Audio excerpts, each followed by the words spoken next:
नमस्कार दोस्तों जैसा कि आप सबको पता होगा, कुछ ही महीनों के बाद बिहार में चुनाव आने वाला है। उसके जस्ट पहले बिहार सरकार ने, नीतीश कुमार की गवर्नमेंट ने एक बहुत बड़ा फैसला लिया है। इतना बड़ा शायद आपको देश के किसी और राज्य में देखने को नहीं मिलेगा। बोला ये जा रहा है कि महिलाओं को बिहार के अंदर सभी सरकारी नौकरियों में 35% का रिजर्वेशन दिया जाएगा। जी हाँ, इन ऑल गवर्नमेंट जॉब्स। ये आप देख सकते हो खबर, Nitish Kumar announces 35% reservation for women in all Bihar government jobs. इसको थोड़ा सा डिटेल में समझने की जरूरत है कि इस फैसले के पीछे का कारण क्या है। बिहार के अंदर महिलाओं की जो स्थिति है गवर्नमेंट जॉब्स में, उसमें क्या पोजीशन है, वो सब कुछ मैं आपको डिटेल से बताऊंगा। चलिए आगे बढ़ते हैं, लेकिन उससे पहले दोस्तों आप सबको बता दूं, आज से ही हमारा 2026 का जो यूपीएससी बैच है, फाउंडेशन बैच, अगर आप 2026 में प्रीलिम्स देंगे तो ये बैच आपके लिए परफेक्ट होने वाला है, क्योंकि 11 महीने के आसपास का आपके पास टाइम मिलेगा। तो इसको ज्वाइन कर सकते हैं। इसमें आपको प्रीलिम्स, मेंस, इंटरव्यू सब कुछ की प्रिपरेशन कराई जाती है। बुक्स का पूरा सेट आपके घर भेजा जाता है और एक पर्सनल मेंटर आपको अलॉट किया जाता है। अलग अलग यहाँ पर जो पैकेजेस हैं वो आप देख सकते हो। जो भी आपको फीचर्स के साथ चाहिए वो आप अवेल करिए। यूज करिए code Ankit live to get maximum discount. कोई भी अगर आपको गाइडेंस, प्रॉब्लम हो, कुछ भी चाहिए तो ये फोन नंबर है, मेरी पर्सनल टीम आपको अटेंड करेगी, कॉल कर सकते हैं। चलिए शुरुआत करते हैं। सबसे पहले मैं आपको बता दूं, बिहार चीफ मिनिस्टर नीतीश कुमार और उनकी जो कैबिनेट है, उन्होंने 35% reservation for women in all government jobs का ऐलान किया है। और ये जो पॉलिसी है, आपको समझना होगा कॉन्टेक्स्ट, कि बिहार का लेजिस्लेटिव असेंबली का जो चुनाव है वो इस साल के एंड में अक्टूबर नवंबर के पास होने वाला है। अच्छा, पहला क्वेश्चन तो आपके मन में यही आएगा कि क्या ये सभी महिलाओं के लिए है? मतलब कोई भी महिला बाहर किसी दूसरे राज्य से आ रही है? नहीं, ऐसा नहीं है। ये सिर्फ जो डोमिसाइल वुमेन है बिहार की, जिनके पास सर्टिफिकेट है वहाँ पर रहने का, जो वहाँ से बिलोंग करती हैं, तो उनके लिए ही ये बेनिफिट है। और ये डायरेक्ट रिक्रूटमेंट जो होता है ना गवर्नमेंट सर्विसेज में, चाहे क्लास 1 हो, 2 हो, 3 हो, 4 हो, जो भी क्लास के सर्विसेज हैं, उसमें जो भी जॉब सरकार निकालेगी उनमें डोमिसाइल वुमेन के लिए आपका रिजर्वेशन रहेगा। और ये जो कोटा है, ध्यान रखिएगा, ये बेसिकली हॉरिजॉन्टल कोटा है। कहने का मतलब कि एक वर्टिकल होता है ना, जिसमें और कोटा पे कोटा ऐड कर दिया जाता है, वैसा नहीं है। मतलब कि मान लीजिए SC, schedule caste, schedule tribes, OBC, ये जो कोटा है वो तो उतना ही रहेगा। जनरल का जितना बचा हुआ है वो उतना ही रहेगा। लेकिन यहाँ पर जनरल में जितनी भी नौकरियाँ क्रिएट होंगी उसमें 35% महिलाओं को जाएंगी। जो ओबीसी में जितनी भी नौकरियां क्रिएट होंगी उसमें 35% महिलाओं के लिए जाएंगी। फॉर एग्जांपल, अगर मैं कहता हूं कि ओबीसी कोटे के हिसाब से जो नौकरियां अलॉट हुई हैं वो 50 की हुई हैं, मतलब 50 ओबीसी कैंडिडेट सेलेक्ट होंगे, तो इसमें से करीब 17 कैंडिडेट्स ऐसे होंगे जो महिलाएं होंगी।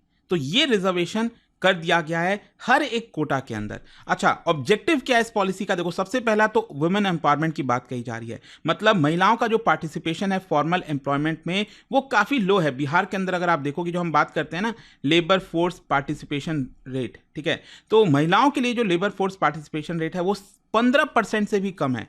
तो एक तो ये बड़ी समस्या है। दूसरा, जो जेंडर डिस्पैरिटी है बिहार के अंदर वो काफ़ी हाई देखने को मिलती है देश के बाकी राज्यों से अगर आप कंपेयर करो। तो उसका जो ब्रिज है वो बनाने की सरकार कोशिश करिए, चाहे एडमिनिस्ट्रेशन हो, पुलिस हो, हेल्थ हो, एजुकेशन हो, उसके अंदर ज़्यादा महिलाओं का पार्टिसिपेशन होगा तो यहाँ पर ज़्यादा डेवलपमेंट हो सकेगा। खैर, तीसरा है आपका इलेक्टोरल स्ट्रैटेजी। देखो, ये तो कहीं ना कहीं डायरेक्ट लिंक आपको देखने को मिलेगा। एक मास्टर स्ट्रोक भी इसको बताया जा रहा है, वोट बैंक। कहने का मतलब कि नीतीश कुमार का अगर आप हिस्टोरिकली देखोगे तो महिलाओं ने बढ़ चढ़कर उनका समर्थन किया, उनको वोट दिया है। तो कहीं ना कहीं एक प्रकार से उसको और ज़्यादा सिक्योर करने की कोशिश की जा रही है। मैं आपको बताता हूं, पिछले कुछ समय से अगर आप देखिए, नीतीश कुमार ने कई स्कीम्स निकाले हैं। चाहे मुख्यमंत्री कन्या उत्थान योजना हो गया, साइकिल योजना फॉर गर्ल्स हो गया, free school uniform sanitary pad हो गया, 50% रिजर्वेशन मैं आपको बता दूं पंचायती राज इंस्टीट्यूशंस में 2006 से चल रहा है। तो ये आपको समझना है कि इलेक्टोरल स्ट्रैटेजी भी इसके पीछे बताई जा रही है। और दूसरा है आपका सोशल इंक्लूजन। मतलब बैकवर्ड क्लास और जो माइनॉरिटी वुमेन है वो ज़्यादा गवर्नमेंट सर्विसेज में आएँ, उनको एनकरेजमेंट के लिए जॉब सिक्योरिटी का ऑफर मिलेगा, क्योंकि गवर्नमेंट सर्विस आप ज्वाइन करते हो तो एक जॉब सिक्योरिटी काफ़ी बड़ी होती है, सोशल मोबिलिटी। तो इन सबको भी ध्यान रखते हुए ये कदम लिया जा रहा है। इनफैक्ट थोड़ा सा हिस्टोरिकल मैं बैकग्राउंड आपको बताता हूँ। 2006 का तो मैंने आपको बता ही दिया। 50% रिजर्वेशन बिहार के पंचायत और जो अर्बन लोकल बॉडीज़ हैं वहाँ पर महिलाओं के लिए रख दिया गया था, वो चल ही रहा है। फिर 2011 में 35% कोटा पुलिस जॉब के अंदर है। जी हाँ, महिलाओं का कोटा है पुलिस जॉब के अंदर बिहार के अंदर।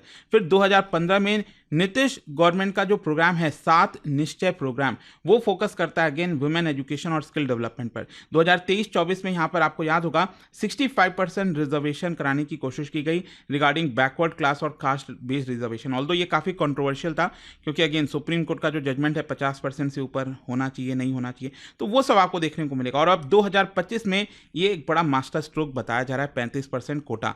अच्छा, डेटा क्या कहते हैं? अगर हम female workforce labour participation rate की बात करें बिहार के अंदर तो इट इज़ जस्ट अराउंड 11 से 12%, जो कि पूरे इंडिया में सबसे लोवेस्ट है। और अगर हम बात करें share of women in Bihar police, ये एक्चुअली में बढ़ा है क्योंकि आपको मैंने क्या बताया 2011 में 35% कोटा लाया गया था पुलिस जॉब के अंदर। तो 2011 के पहले महिलाओं का पार्टिसिपेशन सिर्फ 5% था और 2024 में आते आते ये 22% हो गया।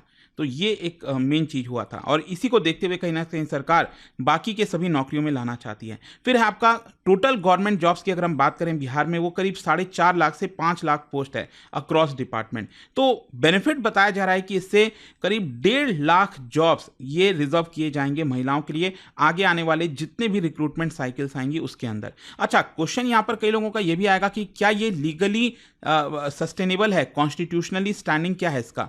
क्योंकि अक्सर देखा गया है कि कोर्ट में जब मामला जाता है तो जो कोर्ट है उसको रद्द कर देती है। देखो, यहाँ पर ये लीगली सस्टेनेबल हो सकता है क्योंकि इसमें कोई एक्स्ट्रा कोटा ऐड नहीं किया जा रहा है। मतलब जो कोटा पहले से था उसी में हॉरिजॉन्टल जनरल में जितना भी आपका रिक्रूटमेंट होता है उसमें 35%, एससी में जितना रिक्रूटमेंट होता है उसमें 35%, तो ये चीज़ है इसके अंदर। तो मोस्ट प्रॉब्ली इसमें कोई दिक्कत शायद नहीं आनी चाहिए कोर्ट में। अच्छा, इसका इम्प्लीमेंटेशन कब और कैसे? देखो, अभी तो नोटिफिकेशन हो सकता है बहुत जल्द, जो जनरल एडमिनिस्ट्रेशन डिपार्टमेंट है बिहार की वो जारी कर सकती है। और ध्यान रखिएगा यहाँ पर डोमिसाइल रिक्वायरमेंट होगा, कोई बाहर दूसरे राज्य से महिला आकर वहाँ पर ये नहीं क्लेम कर सकती कि मुझे भी नौकरी चाहिए, तो वो सिर्फ बिहार के रेसिडेंस सर्टिफिकेट जो एलिजिबल हैं उन्हीं के पास।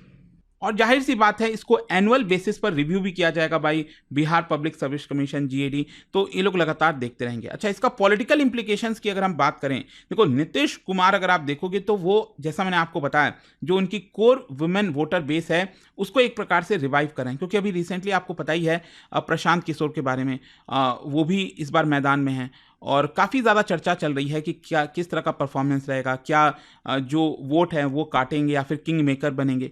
बहुत सारे इफ्स एंड बट हैं। इनफैक्ट प्रशांत किशोर ने तो ये भी कह दिया कि नीतीश कुमार किसी भी हालत में इस चुनाव के बाद चीफ मिनिस्टर नहीं बनेंगे, लिख के ले लीजिए। तो ये सब चीज़ें चल रही हैं और हो सकता है नीतीश कुमार का ये शायद आखिरी दांव हो कि यहाँ पर जो कोर वुमेन वोटर बेस है उसको एक प्रकार से रिवाइव किया जा सके। स्ट्रांगली सपोर्ट किया है महिलाओं ने 2005 से 15 के बीच में।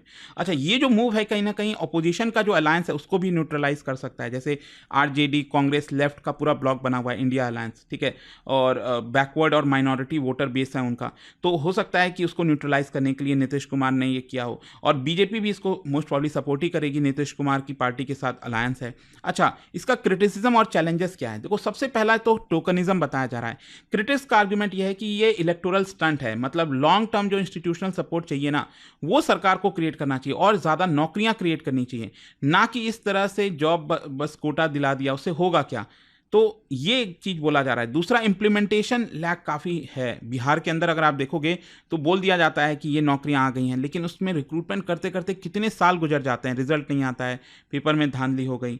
फिर अर्बन बायस भी इसमें बोला जा रहा है, मतलब जो महिलाएं रूरल और मुस्लिम बैकग्राउंड की हैं वो शायद अभी भी ज्वाइन नहीं कर पाएंगी, ऐसा बोला गया। फिर इसके साथ साथ हॉरिजॉन्टल रिजर्वेशन में भी ओवरबर्डन हो गया है। मैंने आपको क्या बोला कि ऑलरेडी जनरल कैटेगरी में अगर आप देखोगे तो उसमें भी अलग से यहाँ पर रिजर्वेशन है, एससी के अंदर अलग से, उसमें जैसे पीडब्ल्यूडी हो गया, पर्सन्स विद डिसेबिलिटीज, बाकी कई कोटाज होते हैं, उसमें आपने एक और कोटा जोड़ दिया है। तो स्पेशली यहाँ पर पुरुषों के द्वारा, मतलब जो पुरुषों का पार्टिसिपेशन है उनके लिए और ज़्यादा मुश्किल हो जाएगा, कंपटीशन पुरुषों के लिए और बढ़ जाएगा। तो ये भी एक बड़ा क्रिटिसिज्म और चैलेंज बताया जा रहा है। इनफैक्ट मैं अगर आपको कंपैरेटिव स्टेट डेटा बताऊं, बिहार सबसे हाईएस्ट हो जाएगा सभी बड़े राज्यों के अंदर, 35% रिजर्वेशन। वैसे मध्य प्रदेश में रिजर्वेशन है वो, लेकिन सिर्फ पुलिस के लिए है 33%, राजस्थान में 30% है आपका, तमिलनाडु में कोई फिक्स कोटा नहीं है लेकिन वुमेन फ्रेंडली पॉलिसीज बताई जाती हैं। केरला के अंदर अगेन वहाँ पर लेबर फोर्स पार्टिसिपेशन रेट जो है 40% है महिलाओं का, सोचिए। तो उसमें भी अगेन रिजर्वेशन की आवश्यकता नहीं पड़ती। तो यहाँ पर अगर ज़्यादा नौकरियाँ क्रिएट होती तो शायद और चीज़ें बेटर हो सकती थी। अच्छा, आप में से जो भी लोग यूपीएससी की तैयारी कर रहे हैं उनके लिए भी एक पूरा एंगल आप देख सकते हो, जैसे सस्टेनेबल डेवलपमेंट गोल 5 है, जेंडर इक्वालिटी कहता है, हमारे संविधान के अंदर आर्टिकल 15(3), 16(1), 16(4) ये सबसे रिलेटेड है। नेशनल पॉलिसी फॉर वुमेन जो लाया गया था, नीति आयोग का जेंडर इंडेक्स, उसमें बिहार काफ़ी पुअर परफॉर्म करता है। तो ये सब भी कारण है जिसकी वजह से ये एक देखा जा रहा है। तो ये यूपीएससी पर्सपेक्टिव से, बट आई होप कि इस वीडियो के माध्यम से जो अभी लेटेस्ट जस्ट कुछ ही देर पहले ये जानकारी आई है कि बिहार सरकार का एक बड़ा निर्णय लिया गया है, आई होप आप समझ गए होंगे। और जाने से पहले एक बहुत ही इंटरेस्टिंग क्वेश्चन, क्या बता सकते हो which of the following state was the first in India जिसने 50% reservation for women in local bodies, Panchayati Raj institutions में लेकर आए थे? इसका राइट आंसर आप सब जानते हैं, मेरे इंस्टाग्राम पर तो मिलेगा ही, वहां पर अगर आप नहीं हो कोई बात नहीं, टेलीग्राम से ले सकते हैं इसका सही उत्तर। और दोस्तों, जैसा मैंने आपको बताया, अगर आप यूपीएससी की तैयारी कर रहे हैं, डोंट फॉरगेट आज से हमारा ये नया बैच स्टार्ट हुआ है। अभी भी आपके पास समय, अगर आप इसको ज्वाइन करना चाहते हैं, लिंक कमेंट सेक्शन में है, and use this code Ankit live to get maximum discount, या फिर इस फोन नंबर पर कॉल कर लीजिए। मेरी टीम जो है आपको प्रॉपर तरीके से गाइड करेगी। डियर एस्पिरेंट्स, स्टडी IQ का P2I फाउंडेशन प्रतिज्ञा बैच एक नए फ्रेश बैच के साथ लाइव हो चुका है। बैच स्टार्ट हो रहा है 7 जुलाई को शाम 6 बजे। अब IAS की तैयारी बनेगी और भी आसान, प्रॉपर क्लैरिटी, एक्सपर्ट गाइडेंस और इंडिया के टॉप यूपीएससी एजुकेटर्स के साथ। यह बैच उन सबके लिए है जो यूपीएससी 2026 लिखने वाले हैं और जिन्होंने अभी तक शुरुआत नहीं की है या अभी भी कंफ्यूज्ड हैं डायरेक्शंस को लेकर।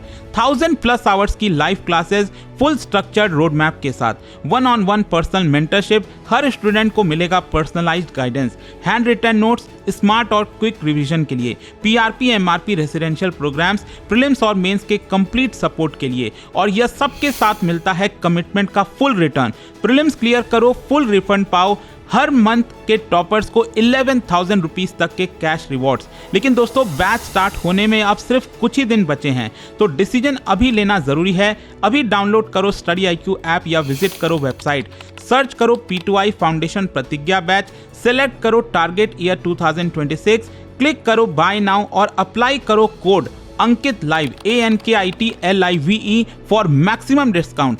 अभी भी अगर आपको कोई डाउट है तो मेरी पर्सनल टीम को कांटेक्ट कर सकते हैं ऑन दिस नंबर 092400232293। यह सिर्फ एक कोर्स नहीं, यह है आपके IAS ड्रीम का असली launch pad. Start your UPSC journey strong, smart and unstoppable.